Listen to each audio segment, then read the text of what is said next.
Welcome back to Pau in southern France for round 4 of the 5-race 2022 ICF Canoe Slalom World Cup. It's 4 weeks since the World Championships in Augsburg, Germany, and the athletes come back refreshed, ready to fight it out for valuable World Cup points here in Pau. We've had athletes of 37 nations, over 200 athletes, and now it is men's and women's kayak finals time. We're down to the top 10 in each category, and we'll determine who takes the maximum points here in this purpose-built artificial whitewater stadium here in Pau. Perfect conditions, no wind, and temperatures expected this afternoon, 28 degrees, currently 23 degrees, and excellent racing conditions for these athletes. We have a 25-gate course set by our course designers Canoe-Kayak and Anthony Collin, and it's certainly a challenge that these athletes have to navigate to take the gold here in Pau. Well, we're up first with the women's kayak final, then the men's kayak final, but first let's hear from our course designer.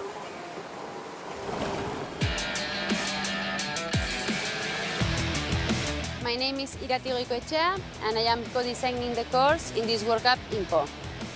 The course is quite challenging, it will be quite long, it has 25 gates, 6 upstreams, and I think that the challenging point for the K1s is to be precise because they will have to use a lot of water movements. At the end of the course, we design a double upstream, which I think is quite difficult because they will be very tired. And to finish with, they will have quite a long sprint where they will have to use the whole energy they have left to be the best.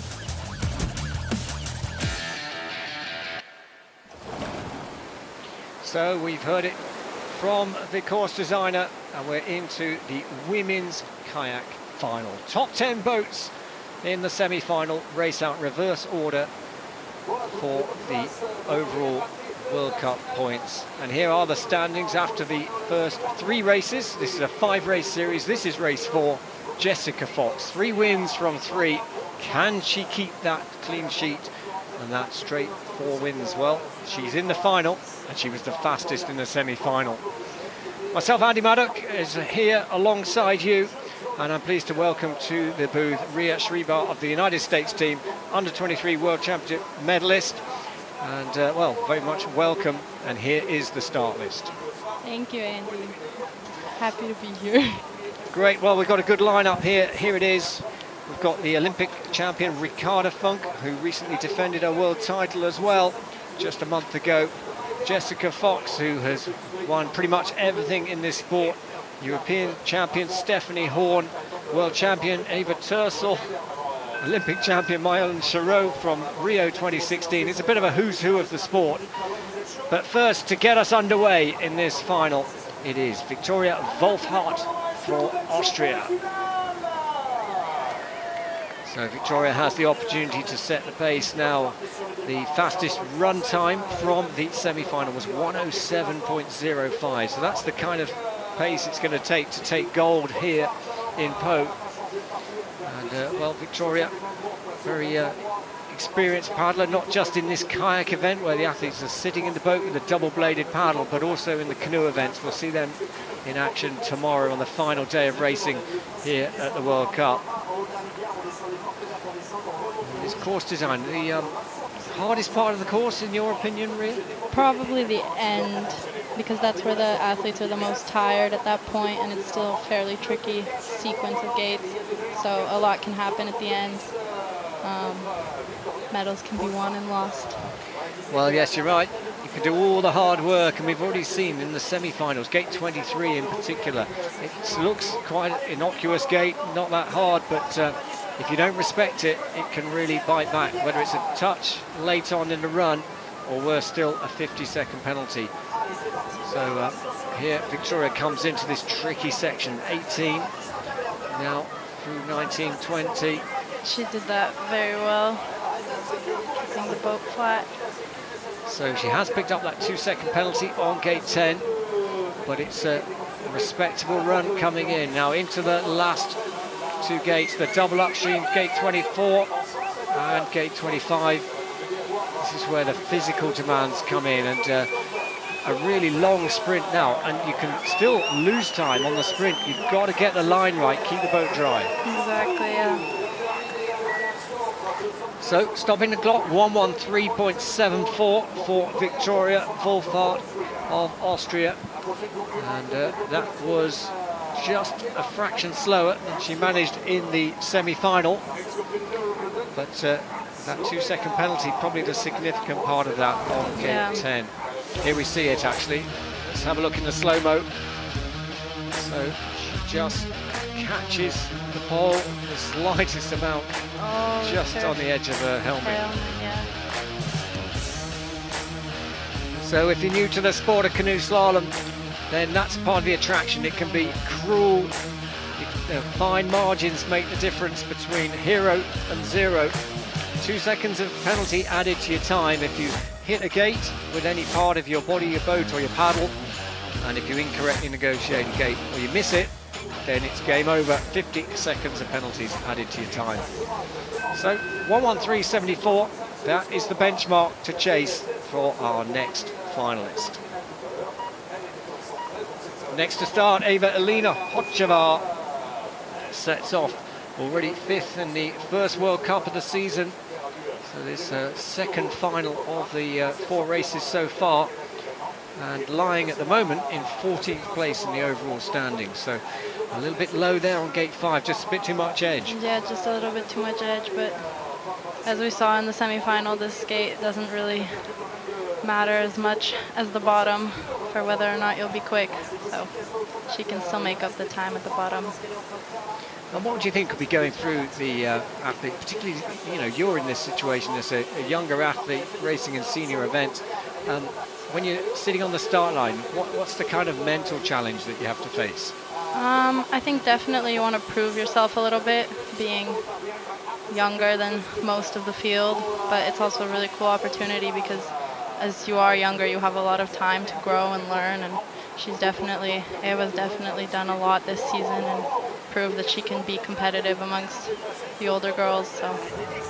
Well, gate 10 strikes again for Eva-Elina, and a review at the moment on gate 14. A penalty has been given as well, so 4 seconds of penalties, but still showing her pace and delivering solidly on 20 to 21. That's a tricky move, and if you get it right, you can really save a lot of energy that you can use lower down on the course.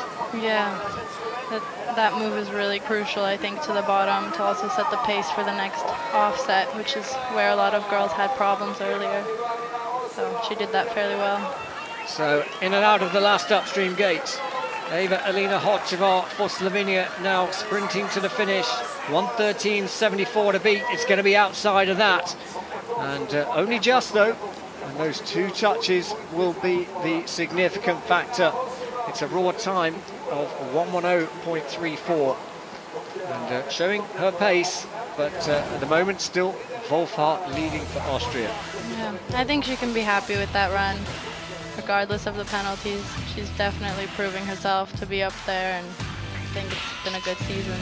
Yeah, well, second final of the 2022 World Cup season. Of course, we'll finish the World Cup season next weekend in La Seu d'Urgell in Spain on the 1992 Olympic course.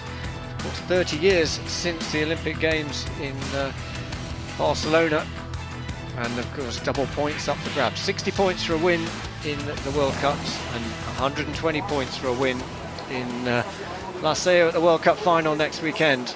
There is our race leader after 2 boats from the 10, Victoria Wohlfahrt of Austria.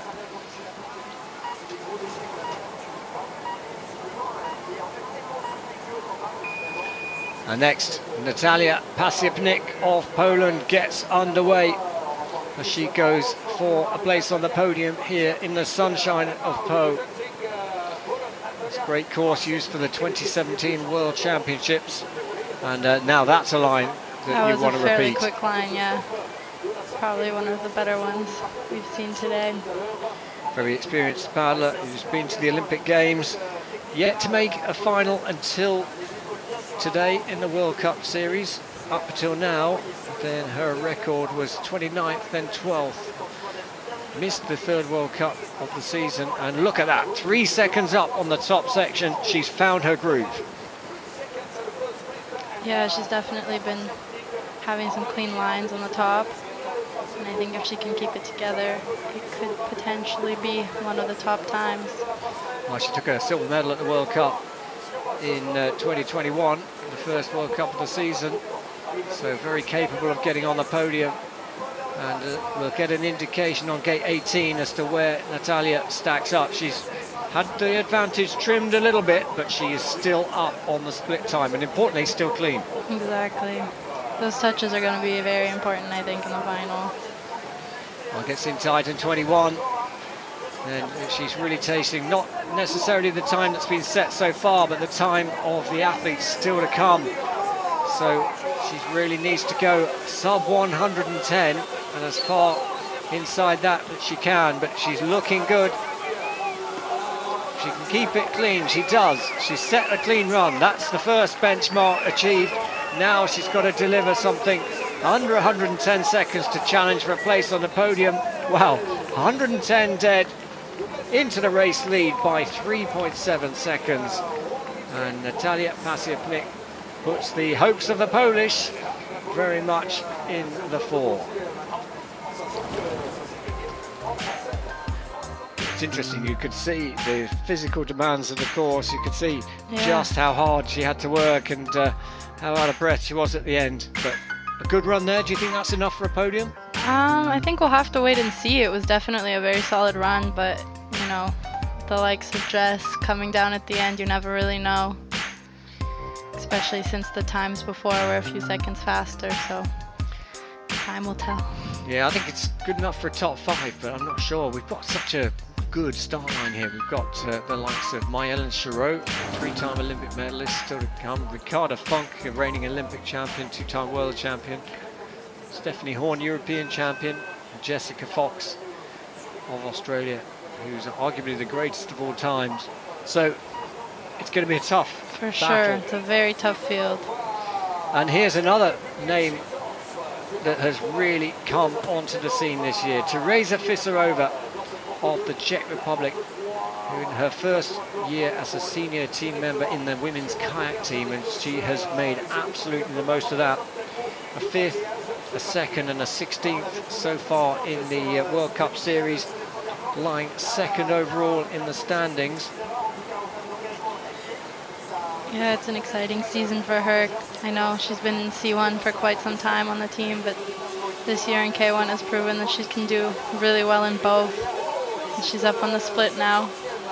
So good top section. That's what you want to get the confidence to start to feel the run of the boat, because the fastest run will be just how well you work in harmony with the white water, how you use the features, particularly on the bottom of the course where the water gets at its most technical. Yeah, and with the loss of power too throughout the course, you really want to use the water at the bottom and get the most out of it. So now coming through gate 18, and she's still up on the split. 0.41 up on Pasiapnik of Poland, our current race leader, as she comes down towards gate 20. And she looks like she's delivered that superbly. That was really fast, yeah.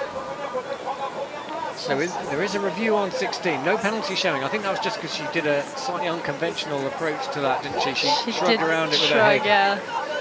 But I don't think that will change anything on there. Into the last but one upstream. So through 24 into 25. This is looking like a good run. Yeah, now it's all down to the sprint, how much she can pull here at the end.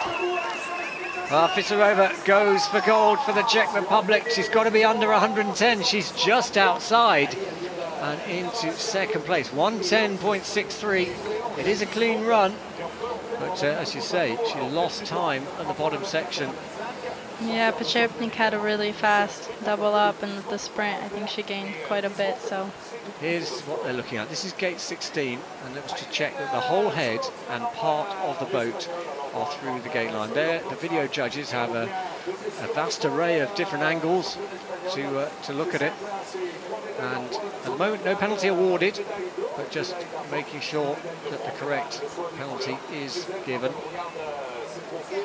Looked okay to me, but what do I know? Exactly, we gotta leave it to the judges. A very agile move. So it's great that the athletes know that there are lots of different camera angles. It helps to reassure you that the right decision has been made, not just on what your own run is, but also on the other people in the final. Yeah, I think it's really great that they have so many angles, because then you can feel confident about the judges' decisions, and there's not as many questions as there used to be. So. Yeah, it's got to be positive.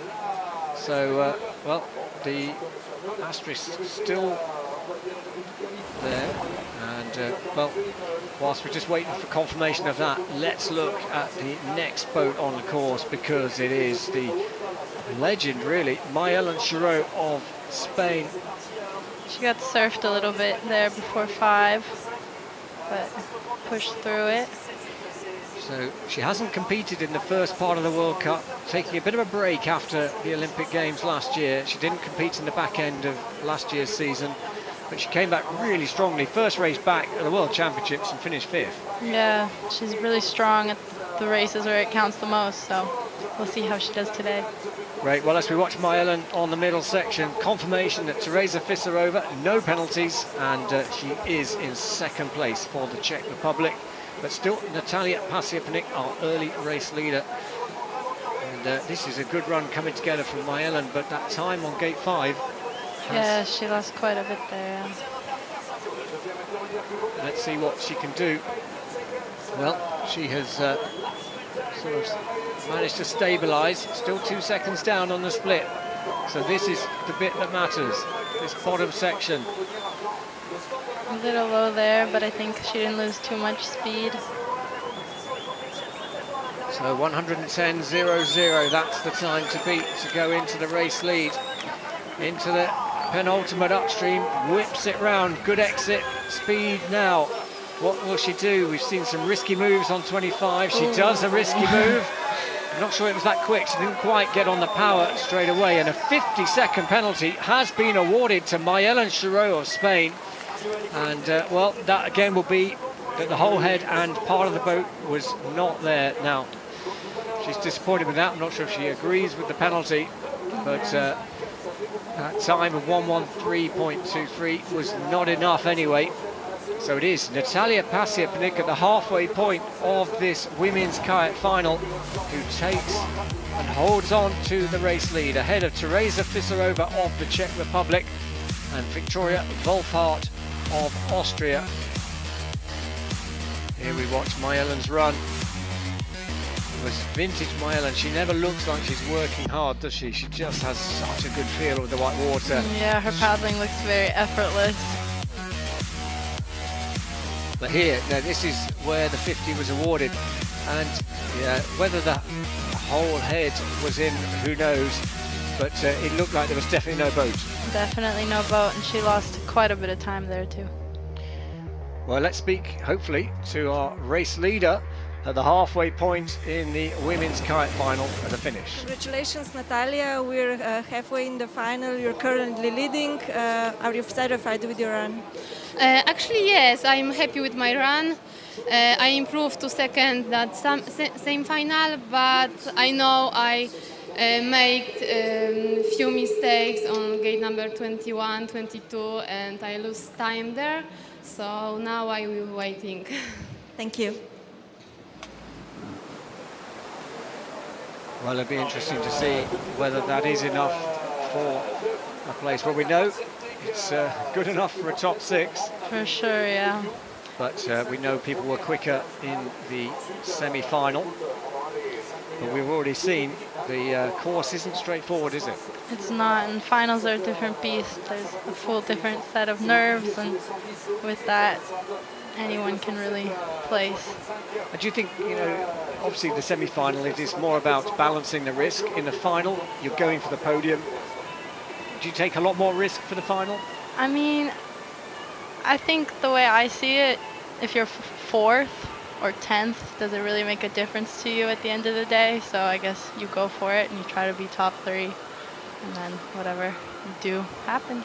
Well, here we are, the top 5 after 5 down, and it is Pasiepnik of Poland who leads the way.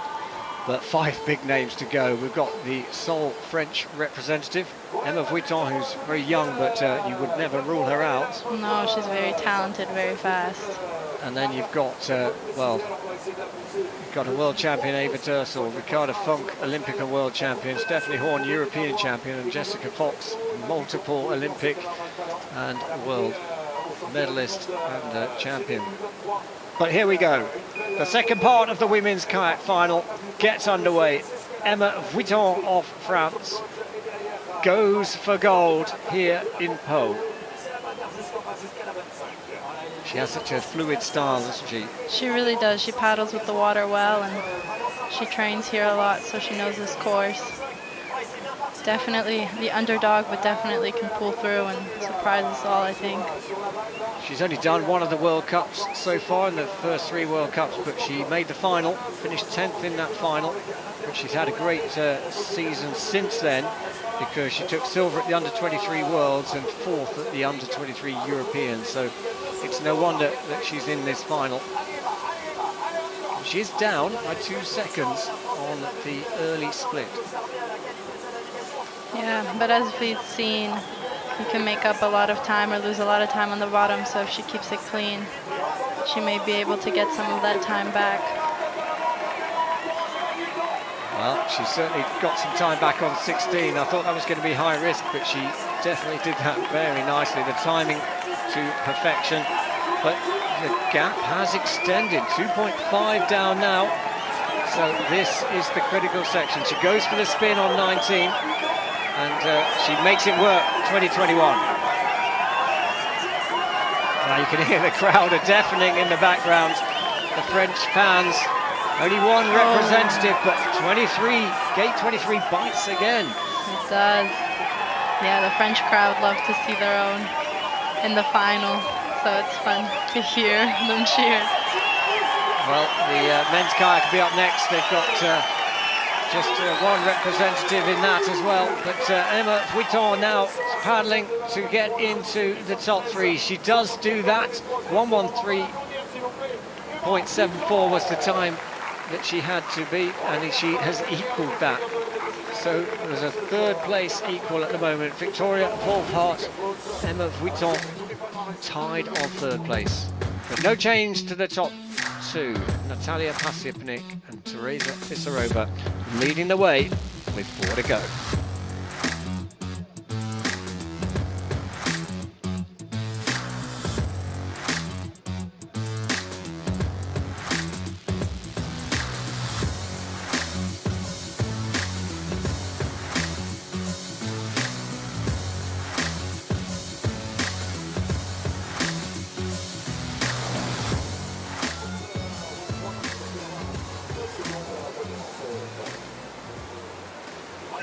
So all eyes back at the top of the course. 4 boats to go.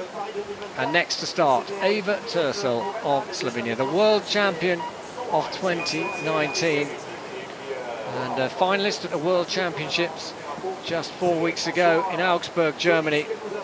And after a couple of tricky months on the circuit of poor results, she looks like she's come back into form again at the right time.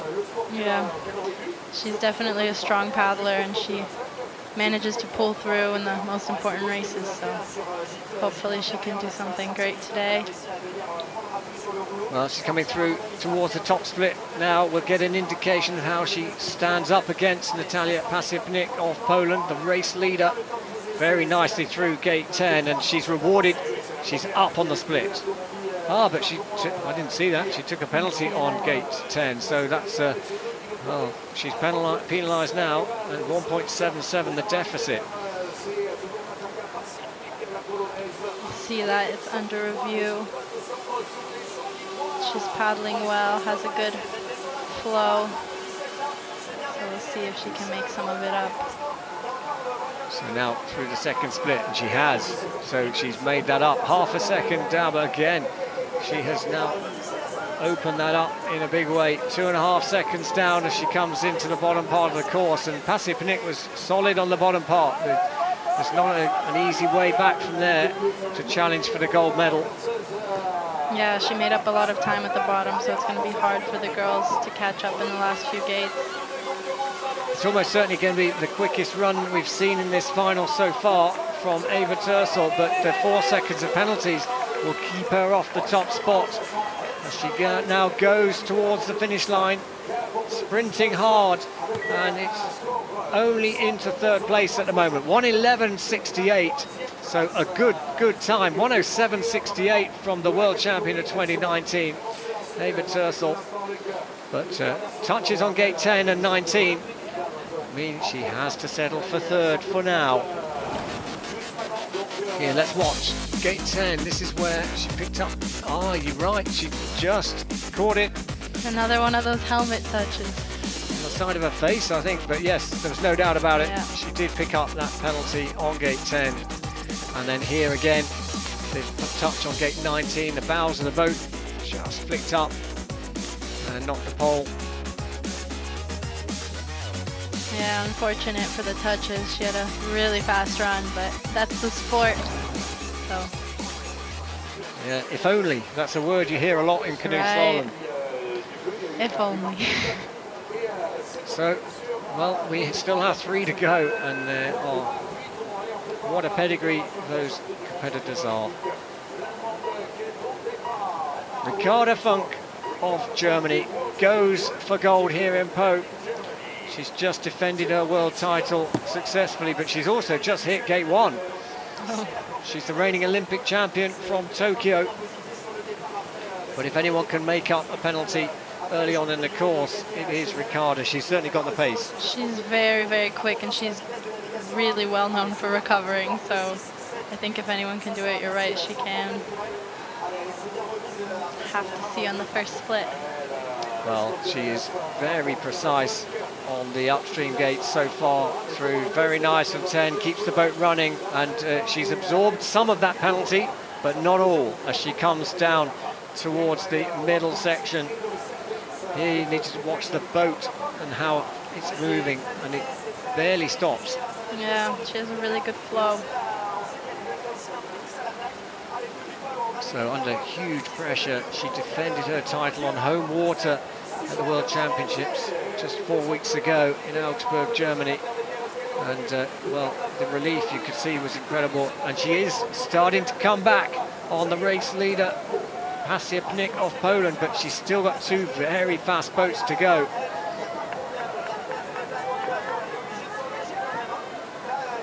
Well, I don't know about you, but this is going to be very tight. Yeah. And there is a review going on gate 20. No penalty awarded at the moment, but that's a plan B as well on 23. So Funk of Germany now very good on 24, but it's going to be very tight as to who is going to go into the first place with 2 to go. Is it going to be Pasipnik? Is it going to be Funk? Funk's going to be outside, and only 3rd place for the world and Olympic champion. So the time, 1:09.37, and it is the fastest time we've seen. Well, we have actually, Eva Tersel was quicker than that, but here we see it, gate 1.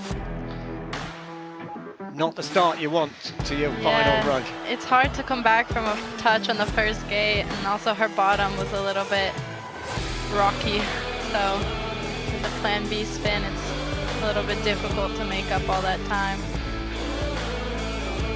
So with 2 boats to go, Natalia Pasipnik for Poland leads the way. She's guaranteed a medal. She doesn't know what colour it is yet. Teresa Fisarova of the Czech Republic, who's lying in 2nd place in the overall World Cup standings, is lying in 2nd place at the moment, and Ricarda Funk of Germany in 3rd. 2 boats to go.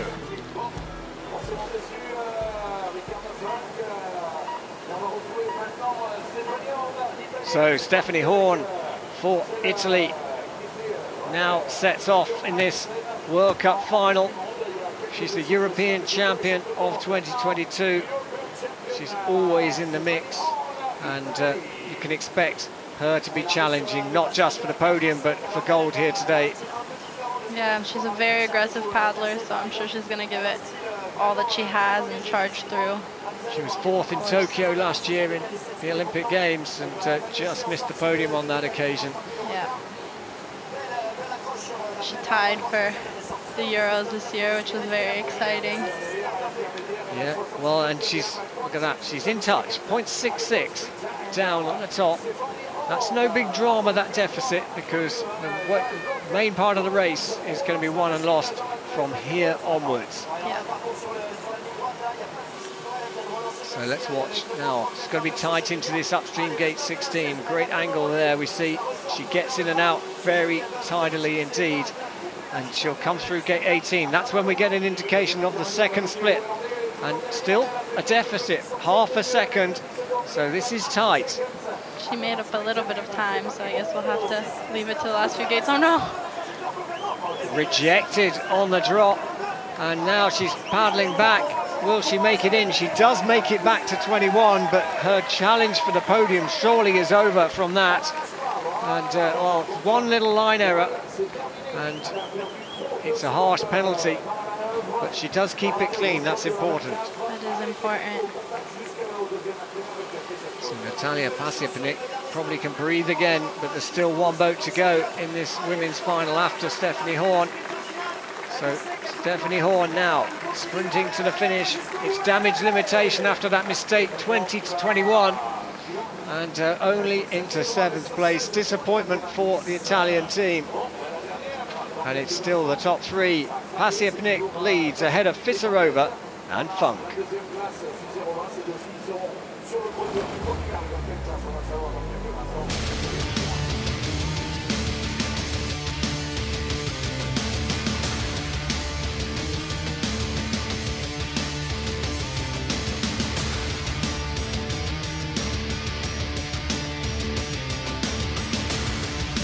So Stephanie Horn there, she did nothing wrong. She was challenging the race lead time all the way down, and then it was just, here's the move. Gate 19, she was well placed. Did she get her bows down enough? It's hard to tell on 20, but that was it. Rejected on the move, and she did well actually to get back. She did, she recovered quickly. Yeah, the last part of the course is really make or break, especially for this final, so. Well, last to go, the winner of the semi-final, Jessica Fox of Australia, on course now. The reigning World Cup champion, who's won the first 3 races in the World Cup Series. 3 wins on the trot. Can she make it 4? She had to settle for a silver medal at the World Championships a month ago. Yeah, she probably wants to come back now at this race, so we'll see what she can do. I'm sure she's going to fight till the end. Well, it's very tidy through there. There is a review going on gate 5. A touch has been awarded. I'll just be checking. And that accounts for the fact that she's 2 seconds down on the top section of the course. But Jessica is very experienced. She won't be fazed by an early mistake. Yeah, she can definitely keep it together, even if she makes a mistake at the beginning. Now, she was fast enough in the semi-final to still take gold here based on her time, but she can't afford any more penalties. She's closed the gap to 0.42 as she comes into the tricky part of the course, and she nails it. That is supreme. That was probably the best one we've seen so far. Jessica Fox, and she rescues it. She's late on 22 and 23, but surely we're looking at the race winner here. One more gate to go. It stands between Jessica Fox and another 4th consecutive World Cup victory. She is sprinting to the finish, and she's surely going to go quicker than she managed in the semi-final. She stops the clock, 108.20, and makes it 4 wins from 4. Sensational for the World Cup winner of 2021, and surely she puts herself in an unassailable position in this World Cup Series. Definitely, that was absolutely incredible. Yeah, she's definitely one of the strongest. She's proven that time and time again. So Wow, what a run. 106.20 raw time. She had that 2-second penalty on the upstream gate 5. But Jessica Fox is supreme again for Australia. 4 from 4 with one more race. Can she do a clean sweep? Well, we'll find out next week. Now this is gate 5. This is where she picked up the penalty. And hard to see where that was, but I'm sure it was there. I know there was a review on it, so there must have been a better angle. But, and maybe with the bow a little bit, she lifted her boat quite high. This is where Jess was supreme. Yeah. That's the best we've seen, I think, through the semi-finals and the finals. Definitely. Through 2021. And she has won it by nearly 2 seconds. Great to see Natalia Pasiepnik for Poland. There she is, taking a silver medal.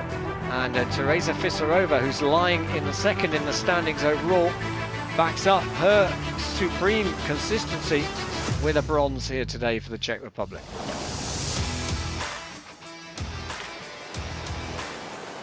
So here, confirmation of the results of this women's kayak final. Jessica Fox, 4 wins in the first 4 World Cups of the season. Outstanding. And Poland and the Czech Republic take a medal too. A world and Olympic champion having to settle for 4th place. Congratulations, Jessica. 4th race of the season, 4th win. How does it feel? Amazing. I'm really pleased to win here in Pau. It's such a great course. I've got great memories here, and it was so hard physically to race out there today. So to come away with a 4th win this year is amazing. Thank you. Thank you.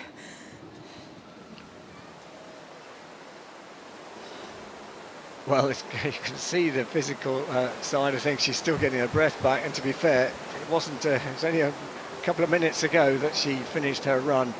But well, what an outstanding season she's had. 4 wins in the 4 World Cup races.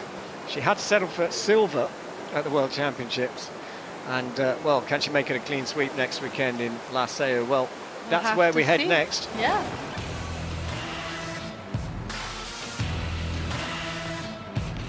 Of course, the World Cup finishes in La Seo next weekend. Double points race, World Cup final. You can follow that all live at Planet Canoe. But today, it's all about Jessica Fox, who reigns supreme again in the sunshine here in Pau.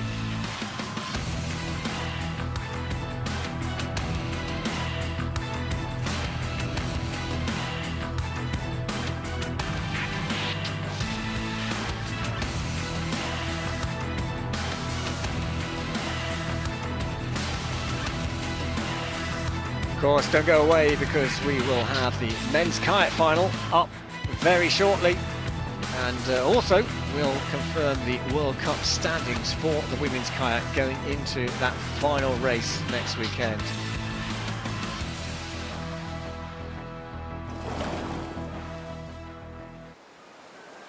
And here they are. Well, a huge lead for Jessica Fox of Australia. She has maximum points at the moment, ahead of Teresa Fisarova of the Czech Republic, Victoria Urs of Ukraine. And actually the top 4 remains unchanged in the World Cup standings from coming into this race.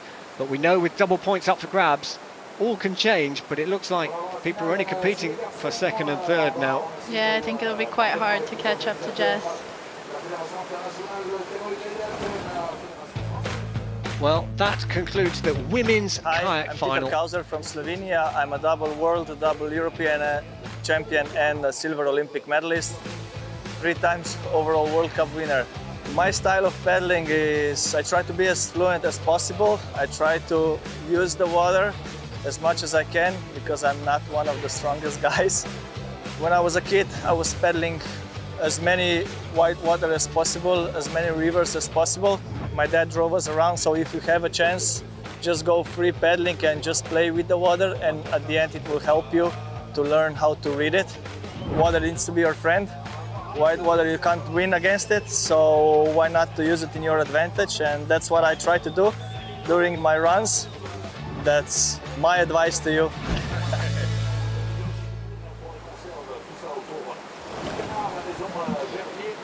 Well, we're into the men's kayak final competition, and well, it's great to hear from Peter Kauser, Mr. Consistent, but unfortunately he fell victim to gate 23 in the semi-final, and he won't be in the final this afternoon.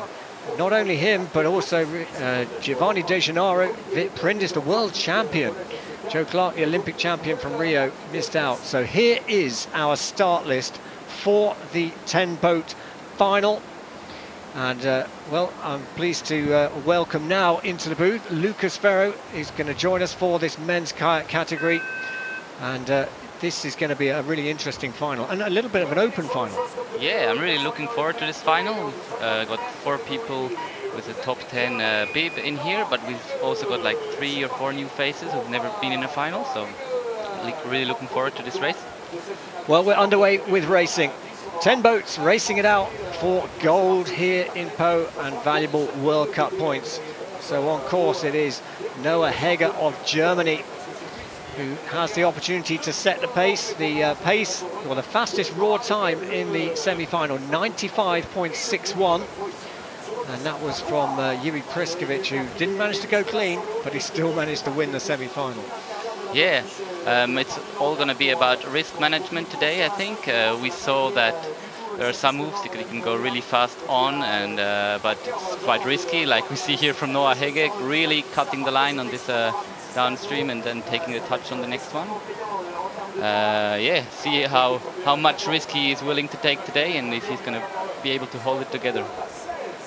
Well, it's great to see. We've got, in terms of this overall final, 10 boats and 2 nations with 2 boats in, Switzerland and the Czech Republic, but also we've got New Zealand and the People's Republic of China, so representation just like in the Worlds from outside of Europe. Yeah, pretty proud that my 2 teammates made it in. For Gilindo, it's the first time. Now we see Noah Hegger here coming a bit low on the Kraken move, already having a touch on gate 14, but still trying to hold it together to the end of the race here. So in and out of the upstream 24 now. Nicely done on 25, but the time is slipping away. He has got a penalty on gate 14. There is a review going on, but no penalty showing at the moment on 13. And only 105.23.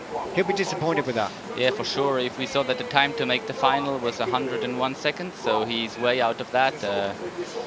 He will get a new chance next week in Laseu. Hope he will be able to take that one. Yeah, we see how he slips a bit low on the first upstream gate. This stopper is quite tricky. Sometimes it opens up and it just flashes you out. I talked with Martin just before the race, and he said really have to pay attention there and be on your guard to see how the water is and then react well to it.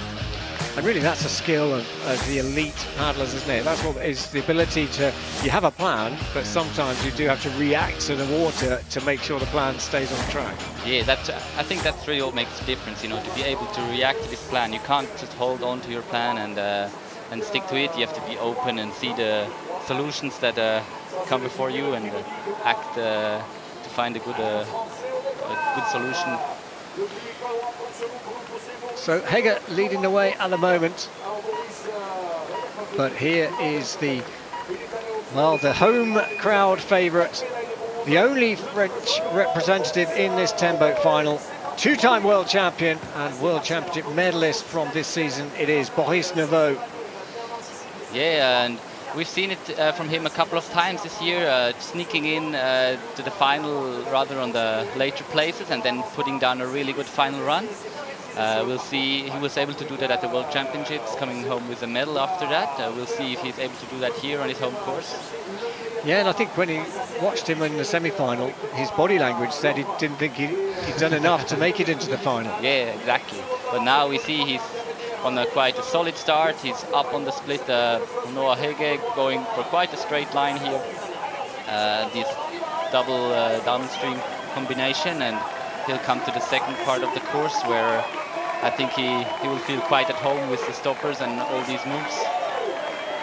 Yeah, at the moment in terms of World Cup standings, then his focus was on the World Championships. He hasn't done all the races. But look at that, 6.2 up. Now we know that Hege had problems, but this is a fast time coming together for the French double world champion. Yeah, and he's doing the best to hold it together, keep the speed to the upstream 21, going for the exit. Here it's also about risk management. How far do you want to go out for attacking the down 22 and 23? And it's interesting, Boris is never a big risk taker, is he? He's normally in and around the gate. He doesn't wave his head at things too much. Yeah, and he's quite confident about his speed, so I think he's doing a great job here, pushing it down to the finish line for the first time under 100 seconds. Wow, 98.64. Well, we have seen quicker times, but that has set the marker in this final. Look at that. The French crowd love it. Yeah, they will be very happy with this performance as well. You can see Boris is smiling, and I think that was time for the top 3 in the semi-final. So it's a very good base for him. And once again, he's shown that when he gets to the final, he will put his run down, and is always competitive. And for us as spectators, that's great. We've got 8 boats still to go, and someone's laid down a marker that is going to be difficult to beat. Yeah, yeah. And also you hear the public or the spectators enjoying that a French paddler is putting down a great run. That's always good for the spectators. Look at that, the French crowd very much waving the tricolor as they hope that that will be enough. Certainly for medal. Will it be enough for gold? Well, it's going to be a long wait for boys. We will see. Next up, a very interesting paddler we've already seen in the final at the World Championships. It's Jin Huan from China. Very strong and light paddler who's always on top of the water. Quite surprising this year, always being very consistent actually throughout the whole World Cup and the season.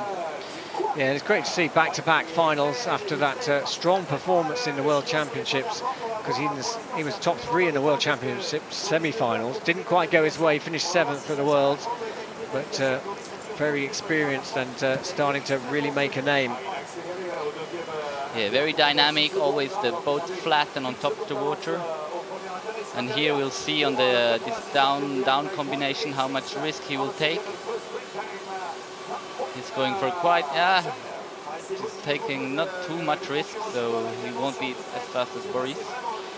It's a solid start, it's clean, that's the important thing as he comes into the main area in front of the spectators here, the business end of the course, because this is where it can all go wrong, or you can really find some time if you nail the moves. Yeah, it's just slipping away a bit from him. He's 1.5 down. Now it's the next crucial move, the Kraken. He used a bit more power to get over than Boris maybe did, but the boat is still moving forward. He's able to really push hard in the approach of the 2 last upstream gates. He's attacking it well. Maybe a bit of a high exit there. That would lose some time. I'm going really for the short exit. Maybe not too much speed out of the boat, but it's really pushing hard, and we're going to see another time under the 100 seconds. Wow, just outside 100.33. It's a clean run, and second place for Xin Quan of the People's Republic of China. So it is France leading. Boris Neveu holds on to that lead. People's Republic of China in second, Xin Quan, and Noah Heger in third for Germany. There is the race leader for France, Boris Neveu. Do you think he must be pretty confident he's got a medal? I'm not sure. You know, we saw the times Martin Srabotnik and also Yuri Prskavec in the semi, so he knows that there's still some time in there, but to already hold off the 2 other competitors and have a good run here, I think he must be happy with his performance. Well, he's certainly going to have a little bit of a stressful wait there, but he's put himself in pole position to challenge for the podium, if not the gold medal.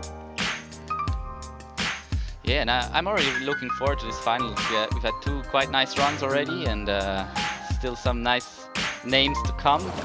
I'm looking really forward to the next competitor. It's my teammate Gelindo Chiarello, who lives in Pau now for 2 years already. He's flatmate with Martin Dugu, so they live and train together, and now they can share a final together here.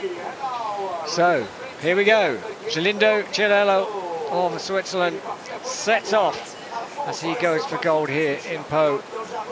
And how important the top few gates are to really find your groove, get the rhythm, and a little bit rejected, as you were saying, on that unstable water on gate 5. Yeah, and normally it's he's quite a light and dynamic paddler, so the first part is always rather his strength, and for him the crucial will be to hold it together till the bottom and try to keep his speed up high.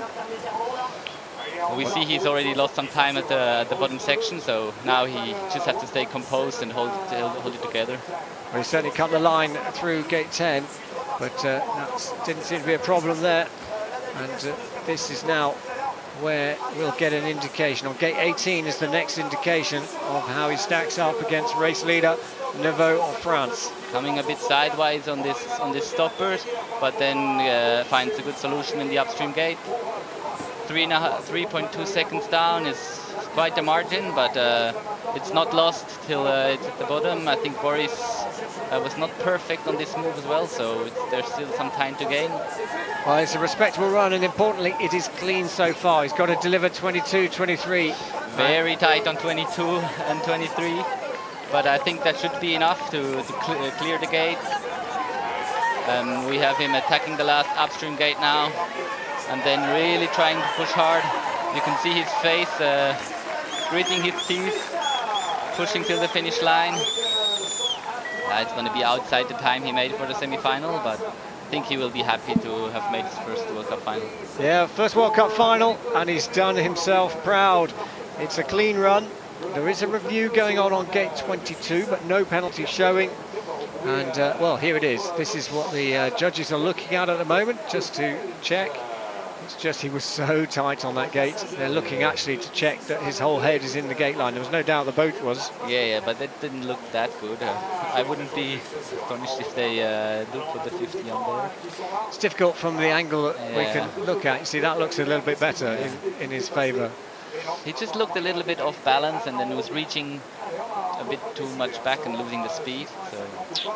But it's confirmed that there is no penalty, so yep, he will be happy with that. The review is complete, no penalty, and Galindo Cielelo goes into third place. So 4 boats down, Maurice Neveu leading the way ahead of Xin Quang and Galindo Cielelo.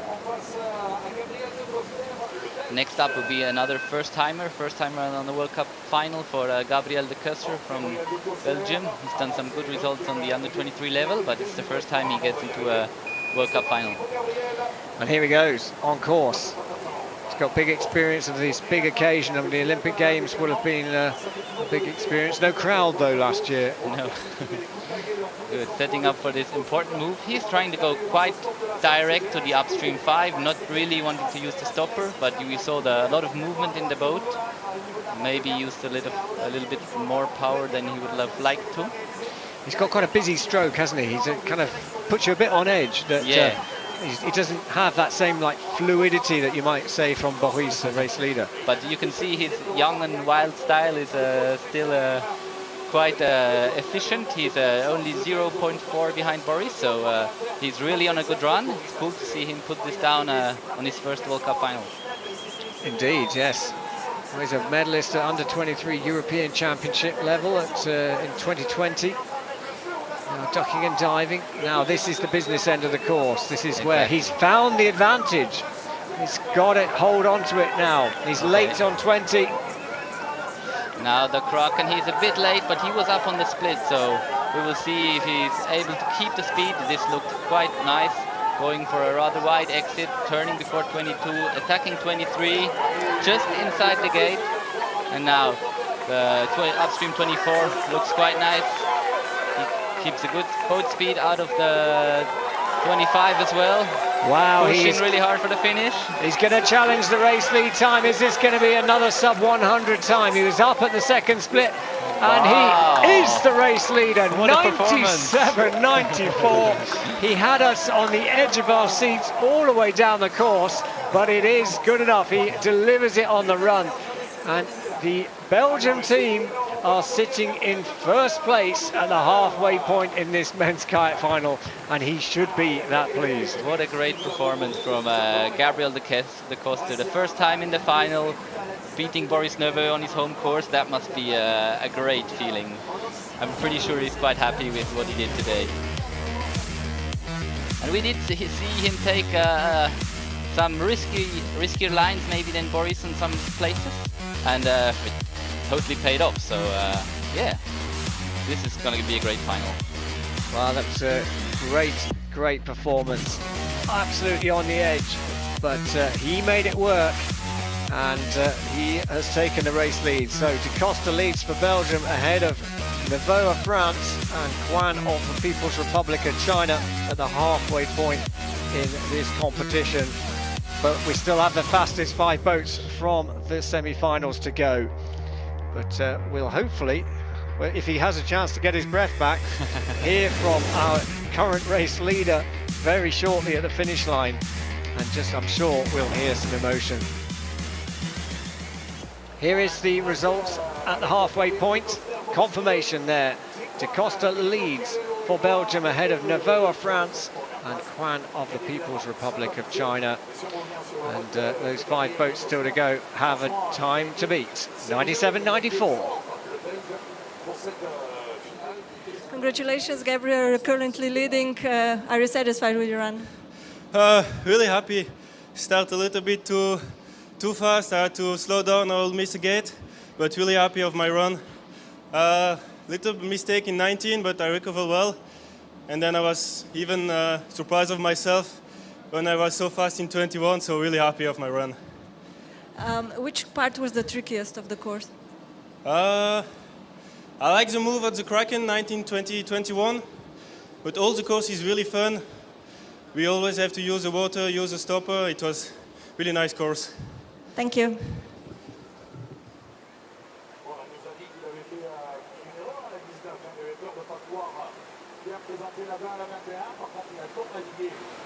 Well, too right, he is very much happy. And 97.94, you know, we have had quicker time than that, but surely that's good enough for a medal. I hope so for Gabriel. And as he said, he was paddling a bit on the edge, maybe a bit over it sometimes, but he kept it together. And yeah, we saw he really wanted it till the end of the race, and I'm really happy for him that it worked out that well. So the crowd eagerly waiting the second part of this men's kayak final here. We're live from Pau in the south of France, and we are very much eagerly anticipating with our next competitor. Finn Butcher for New Zealand goes for gold here in Pau. He's starting a bit with a smoother style maybe than Gabriel, not taking that much risk, but yeah, he looks quite on top of the water and gets a straight line into gate number 5, exits behind the wave, and he's already in the next stagger sequence, trying to be on top of the water here. Jumping into upstream gate 9, making a clean rotation there and keeping the boat flat and keeping the speed. Well, he's in touch in the first split, half a second down, and we know that is well and truly in contention, because he's all about delivering across the whole of the course. Yeah, we saw him take quite a straight line down in the downstream section there, and taking a lot of speed into the upstream left with a high rotation speed there on the upstream. But still 1.07 seconds down on the third split. Still in touch, but he'll have to deliver a good move here on the Kraken, which he really does. You can see him drive in there easily. The boat keeps the speed and setting up 22-23 now. Well, it's starting to get very late in the evening for the New Zealand fans, but I'm sure they're shouting at the screen now as they watch Finn Butcher come towards the final upstream gate on this 25-gate course. He was down at the second split, but he's still in the mix for a place on the podium as he sprints and digs deep. 97.94 to beat. He's outside of that, but into third place. And look how tight this final is. The top 3 separated by just 3/4 of a second. Yeah, that's what we were bit thinking of now that it's going to be a little bit faster. They're a bit more consistent. We've only got one paddler with 2 penalty seconds, and the rest of the field is clean up to now. It's nice to see that they are delivering their runs when it counts in the final. Yeah, really good to see. This Finn Butcher's first final of the season. Hasn't had the most consistent run into this second part of the season, but great to see him getting it back on track. And you can see he's having fun on that upstream on the right. When you do it right with the movement of the water and it shoots you out, it's a great feeling. So 97.94 is still the lead time. Gabriel de Costa of Belgium leading the way with 4 boats to go in this men's kayak final here in Prague. In Pau even. We started off in Prague, then we went to Krakow and then Tarsen. Now we're in Pau and we finish in Laseo next week. So next to start, Ondřej Tunka for the Czech Republic. He won his world title here in 2017 on this course. What can he do in this men's kayak final? Yeah, he's having a solid start, a smooth style as always, trying to use the stopper at gate number 5 and coming in quite directly over. Already on the exit and just trying to hold his boat on top of the water and jumping late into the upstream on the left side here. He's already going to move up the order, I'm sure, in the World Cup standings. Currently sitting in 9th place, but on this basis of making the final, then that'll give him some good points to move up the order. And keeping it smooth in the middle section. Just a quarter of a second down on the early split. Tunka is definitely challenging at the moment. Yes, and it's looking like a smooth run. He's not overpacing it and not that much at the limit as maybe Gabriel was, and I think that's quite promising for what's coming next. 1.4 down, and it looks like he picked up another touch, so canoe slalom goes really fast, and you can lose a lot of time in no time. Yeah, so suddenly, from being right in contention, he is very much on the back foot as he comes into the double upstream. Time's running out to make up that kind of margin. And I think this is all about damage limitation now and looking probably for a top 5 finish overall and to bank some World Cup points.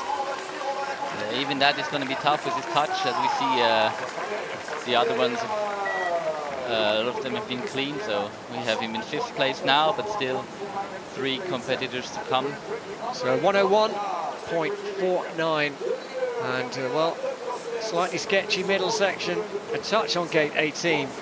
And it is still de Costa there we see in shot, who leads the race. And it won't be long before we start. He knows he's got a top 4 finish, but can he move higher? I think so. It looks quite promising for a medal, if you ask me. We've still got 3 good boats to come. People who are able to deliver when it counts in finals, I think. But 97.94 was really good time.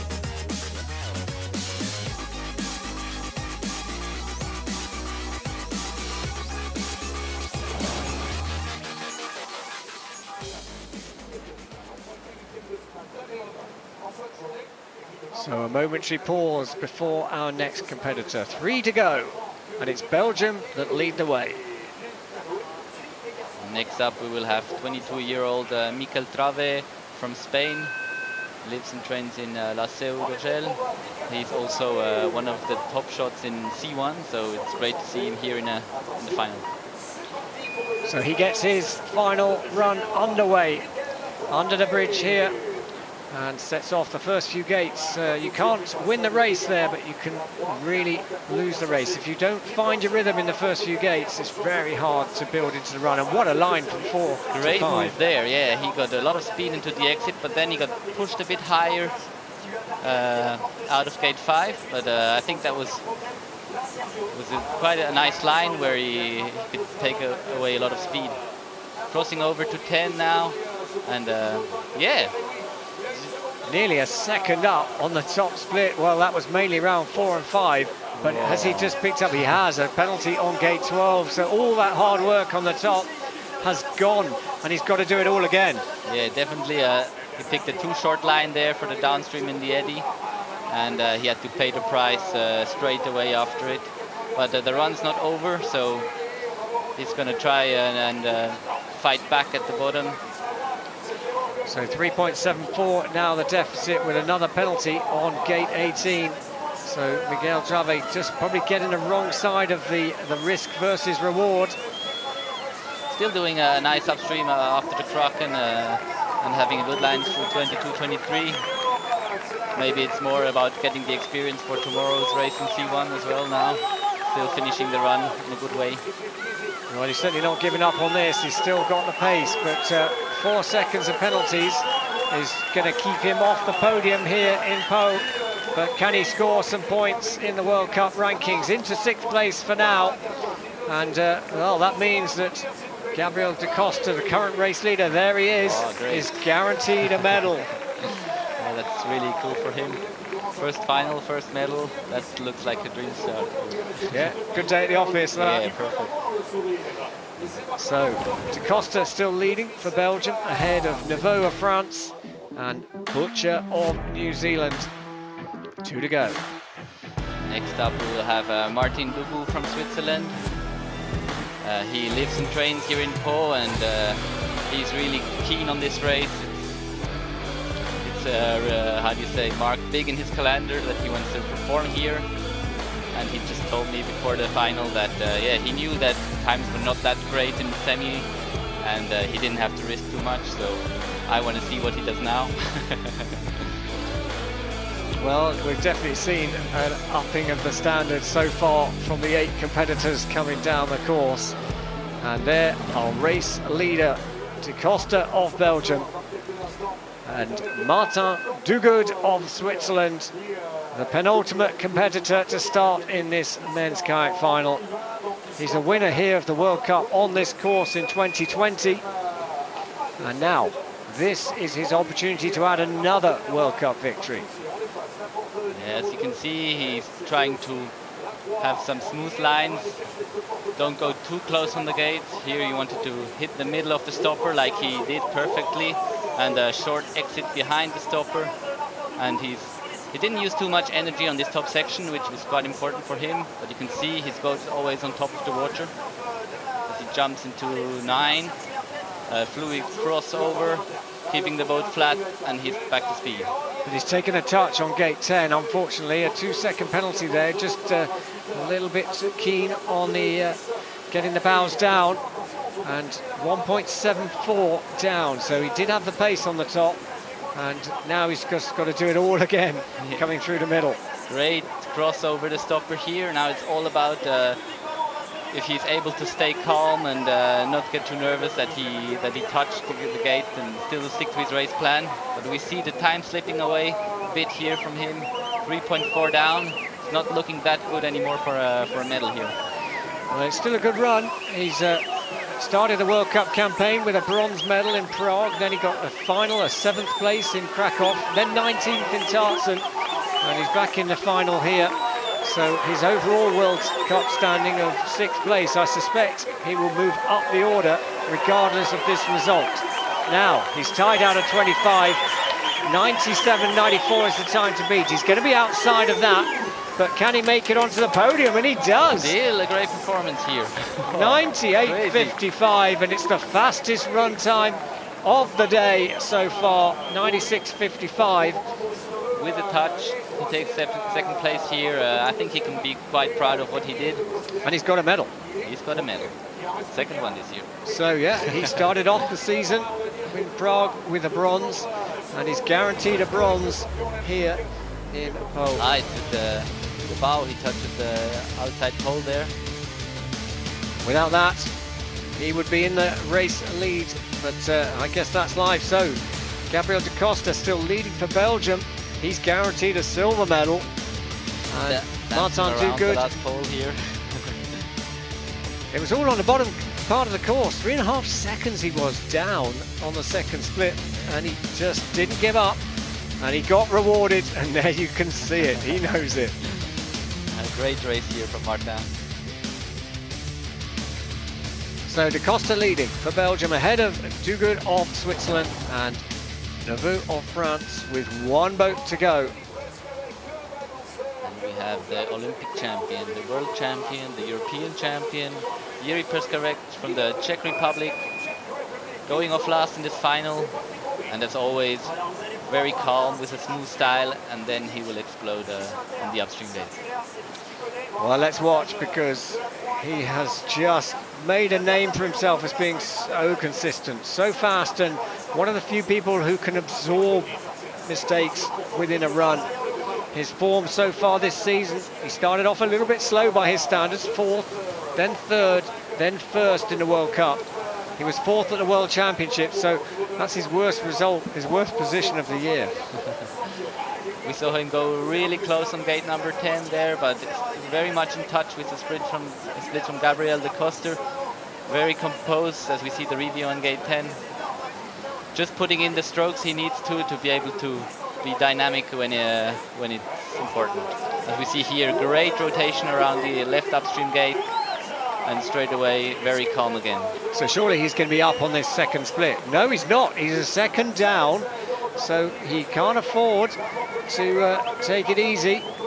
And that's a nice line on 20. That was a great line, and he keeps a lot of speed in there. He goes rather short on the exit, maybe very short, I'd say. Only Jiří can do that.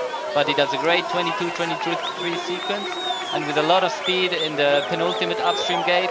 Great exit. And it takes a lot of speed across, and he's looking for the short exit now. This is a fast time. 97.94 is the time to beat. But surely this is... No, it's not. It's been outside. Challenged. It's outside. He's got a 2-second penalty on gate 10 awarded. And, wow, we have a gold medal for Belgium. Great. What a day for Gabriel de Coster. Because the first World Cup final, and straight away he comes with the win with a great run, really on the edge, and really holding it together and doing a great performance here. Well, exceptional stuff there. But let's just watch Jiří Prskavec's run. It was, well, as we always expect, it was very calm and very composed. That's where the penalty was on 10. It was the slightest touch on the neck, it looks like. But it's still 2 seconds. And ultimately, that is... Oh, he's got a great raw time. He's got the fastest raw time, so... 97.92 was his raw time. Would have been enough to take the gold here, but that slightest of touch actually moves him down into 5th place. Yeah, it was a really competitive race now, with a lot of people putting down good runs, a couple of touches, and as you said, Boris Neveu taking the 3rd spot on the podium. Well, there is our race winner. Gabriel de Coster of Belgium takes gold here in Pau, ahead of Martin Duguid of Switzerland and Boris Neveu of France. And it's disappointment there for Jiří Prskavec of the Czech Republic, who settles for 5th. Congratulations, Gabriel. What a day for you. Yeah, I don't even understand what happened to me. I know I can go fast, but I didn't know that fast. So I take the start of the final and I say, okay, now I'm final, so it doesn't matter if I'm first or last. I just want to enjoy my run, and this is what I did. How hard it was to wait until the last competitor? That's difficult, because I know that it was a really good time, but I know that the paddlers still had to come. We're really, really good, so we never know. Thank you. Thank you.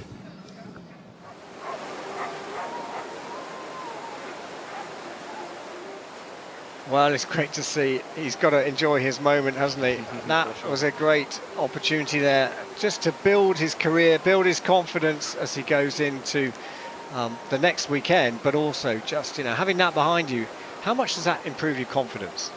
I think it's a really big boost when you know you can deliver these runs when it counts, and yeah, it will push him for the next week, and also give a big motivation for his for the rest of his career. To know I am able to win a World Cup race, and yeah, and it was a top field, albeit some big names went out in the semi-final, but that was because they made mistakes on the course. That's racing. That's part of racing. Yeah, we saw a couple of new names and a couple of top shots in the final, and it's interesting to see that one of the younger guns coming out on top now in this race. Yeah, and that will show. I mean, Martin Duguid of Switzerland, he'll pick up some valuable World Cup points and I'm sure move up, maybe even in to challenge the top three. Certainly, he was telling he was fifth or sixth, I think, before the race. Sixth before the race. Yeah, and a lot of the guys who were in front of him were not in the final, so he was already talking of World Cup points before the final. So I think that's going to be a good one for him. Well, we'll get those World Cup standings very shortly. And what an exciting final we had in the women's kayak and the men's kayak competition. Of course, we'll have the canoe events up tomorrow. You can follow that all live at Planet Canoe, the women's canoe semi-finals, then the men's canoe semi-finals, and equally the finals later on in the morning. But there is our race winner, and how happy is he? Well deserved.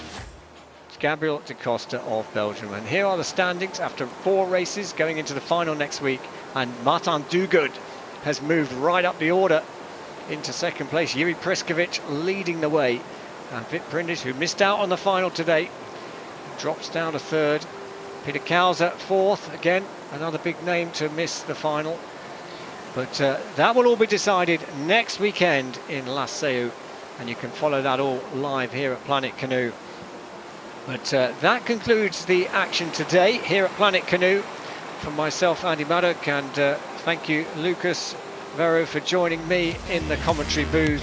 We'll see you tomorrow for the Women's Canoe semi-finals, 9 o'clock Central European Time. Bye for now.